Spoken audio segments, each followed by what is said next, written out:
I was a counterculture person, so I think I felt like I knew what was in the Bible without reading it. I felt like I knew, I get what it is. It's like sort of morals and do this and don't do that. I get it. And then like reading it, it's like, what? Whoa! Hey everybody, welcome back to the channel. The video that we're about to watch features Russell Brand, who went on the Apologetics Canada channel and had a conversation with Wes Huff. Specifically, there's a part here where they're asking him to kind of share his testimony or what has brought him to his recent declaration in Jesus. And there's actually a lot of parts of this story that I was not familiar with. The whole interview is awesome, but I'm going to feature this section here for you guys, and then I'm going to leave some of my thoughts and takeaways on the back end. With that being said, let's dive in. So for you, Russell, when did it become about Jesus? And I'm talking like specifically, how did you hear about Jesus, or when did I know you said through the 10 steps you found, I know they often talk about God in the 10 steps, of course, but like, what about like Jesus? Like, who introduced you to Jesus? In terms of the coming to Jesus more latterly, of like recognizing, oh no, you're a Christian, you're going to follow Jesus Christ. That happened because simultaneously, I mean, it's impossible to divorce it from these events. Simultaneously, in my country, after entering into, it seemed to me at least, a new space, talking online about a lot of controversial subjects, whether that's the origins of war or the nature of the pandemic and the kind of claims that were being made during the pandemic and who benefited as a result of those claims, whether it was sort of global institutions, pharmaceutical, corporate, commercial institutions, or regulatory state institutions that suddenly were granted the ability to have this almost unfeasible and ridiculous power. I talked about that stuff a lot. I was starting to sort of move in a kind of different direction. I didn't sort of define myself as a kind of a populist, or as they say in this culture, kind of a red pill person, i.e. I believe in like the folks that flow forth from the belly of Joe Rogan, with all, much as I love Joe Rogan. No, I felt like there's something else in here. And I've come to this as a drug addict in recovery. So when I get, and I'd also become disillusioned with fame a lot of times. You get a lot of chances to become disillusioned with it. It's a pretty paltry offering, really. I think that when I see, say, Kanye West turn up with his nude and exemplary partner at the Grammys, I think, what is this citadel? What is this carnival in which you long took part? What are its values? What does it mean? What's it trying to tell us by its fruits? Shall we know it? I'd grown tired of that some time ago. I was living I'm married, I have 3 children, and I'm kind of understanding domesticity without really, if I can say, too much grounding in that area or too much appreciation experientially of what functional domesticity might be like. And trying to work out where I'm going to go in life. And then suddenly I'm deluged first with wave after wave of attack of you're a conspiracy theorist, then very sort of what seemed to me very particular, bespoke and constructed attacks based on historic sexual behavior. And what I must confess to is having created a lot of raw material when it came to my promiscuity and my consumption. Nevertheless, from this emerged untrue allegations of sexual impropriety, which forced me to recognize that the two things I'd been in practice worshipping, fame and sex, and I mean in practice because that's what I was spending my time doing, was trying to be famous and trying to have sex a bunch, that these two idols turned like serpents and became the vehicles of not my destruction, but the destruction of the previous identity and idol that I'd worshipped, Russell Brand, famous person. As if to sort of provide some ludicrous yet magical stone altar on which to place this offering. My beautiful son was born with a condition called tetralogy of Fallot, a diagnosis we received when my wife was 26 weeks into her pregnancy, and we were, of course, like all parents at that stage, offered termination. And this simultaneous shocks of learning that we were going to have a baby and that it was going to be challenging and going through that experience together, I mean, my wife Laura and I, while there was this external cacophony that seemed so dreadful and so awful because of the nature of the allegations, the truly awful nature of the allegations, because it was partnered with this vivid and real experience of Great Ormond Street Hospital, open heart surgery of a 12-week-old baby, the conversation where surgeons and anaesthetists tell you, you are aware of the risks. You are aware of the risks. My wife lactating after he's been handed over to the anaesthetist because, of course, like anyone before surgery, a 12-week-old baby can't eat for hours before the surgery. So vivid, so corporeal, so powerful that all of my systems, the systems I had, couldn't contain it or hold it.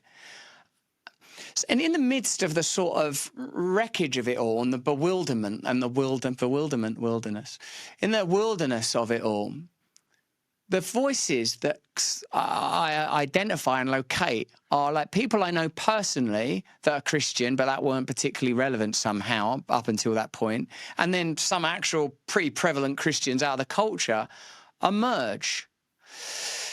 And firstly, just with gentle compassion and openness, as they talk about Christ and salvation and redemption, it's not these intellectual propositions that win me over or convert me or change me, but a kind of inevitable and successive current of the truth of his grace that leads to me standing in the water of the River Thames with Bear Grylls, survival expert, and my mate Joe, who I walk the path of recovery with. Joe's known hard times and jail times, beautiful friend of mine.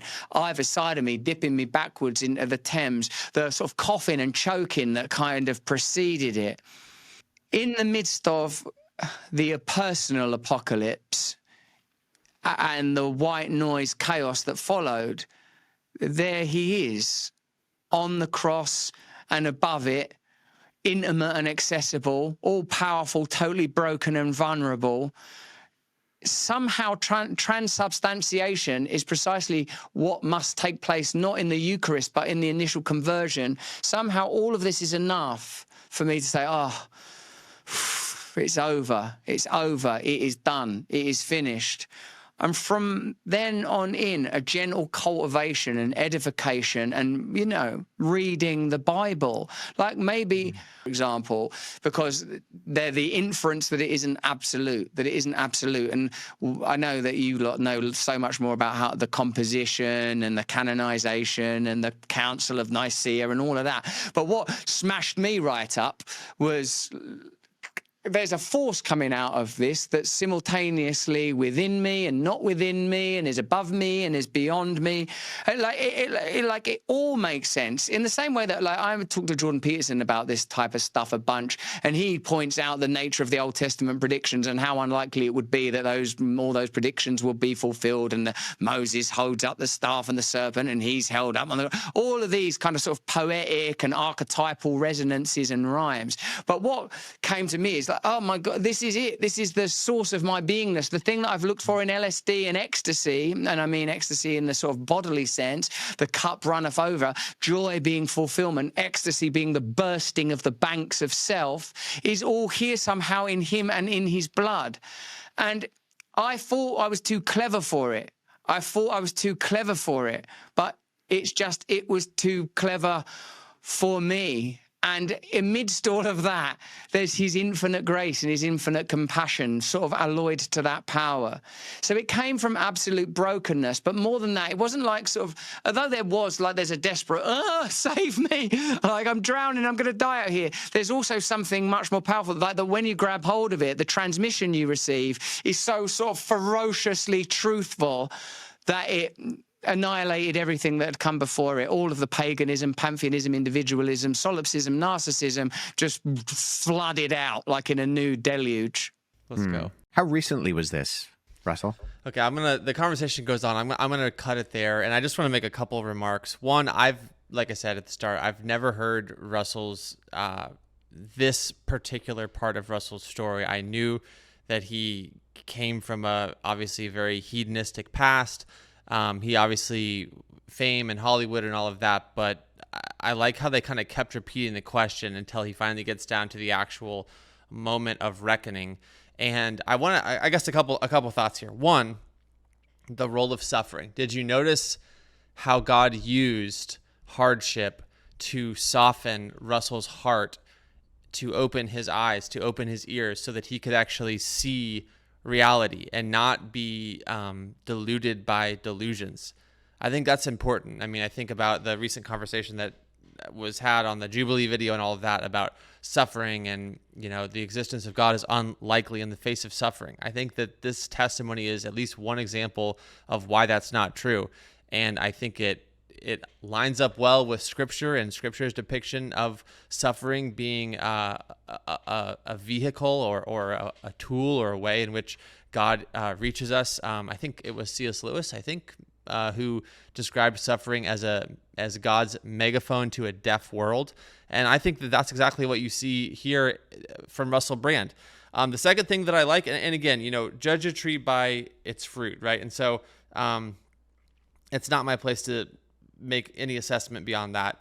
But one thing I've noticed here is when he's talking about after all of this, he wants to dig into the Bible. He wants to read the Bible, and he recognizes his own baggage with it, his own ways in which he's discredited it or been disinterested in it. And now suddenly he is hungry for it. He's thirsty for it. He wants to know the truth. He wants to fellowship with God through God's word, basically. And I just think that that's really cool as an example of a fruit on the tree of Russell's life.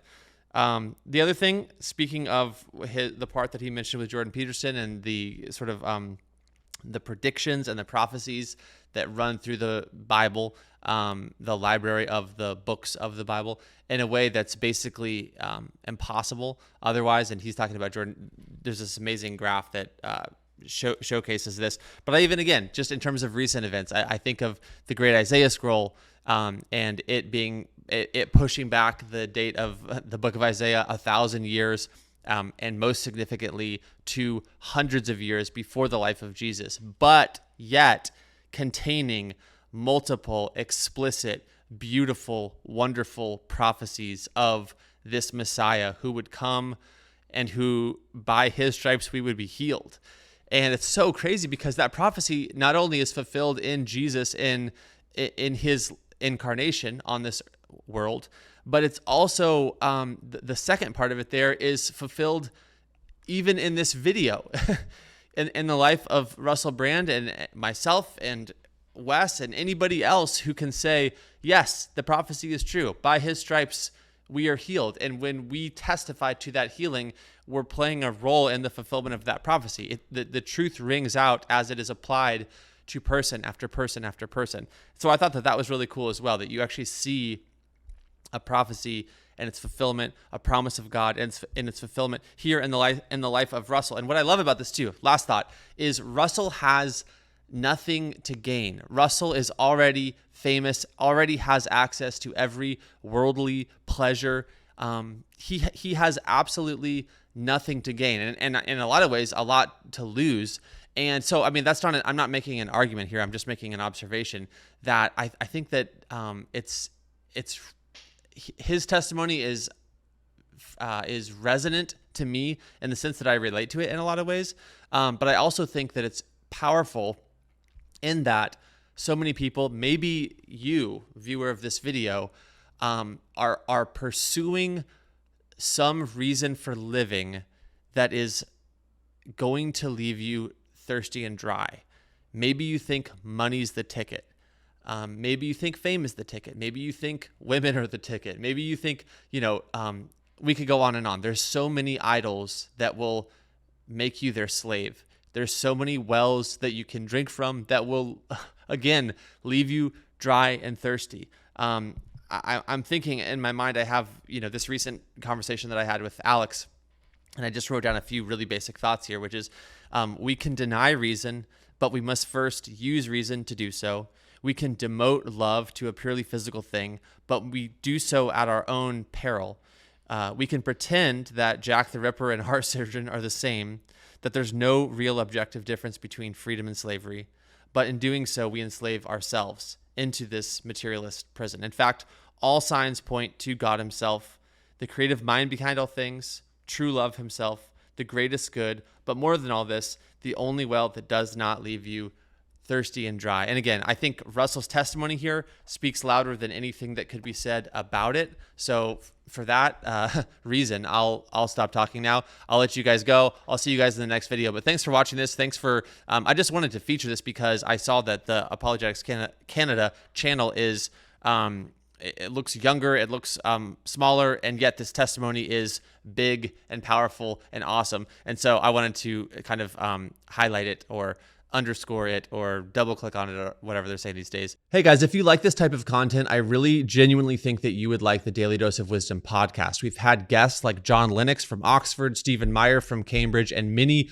other amazing guests. Check it out on Spotify and Apple. Also, I spent 2 years making a documentary film that is now totally free for you to watch. It answers the question, what are the biggest obstacles to belief today? Go to dailydoseofwisdom.com to check it out. You'll also see merch there, details about our online community where you can pray, share, and study with believers from around the world. It's called the Wisdom Society. Personally, I've been loving it. Check it all out at dailydoseofwisdom.com. Thanks for watching. See you guys in the next video.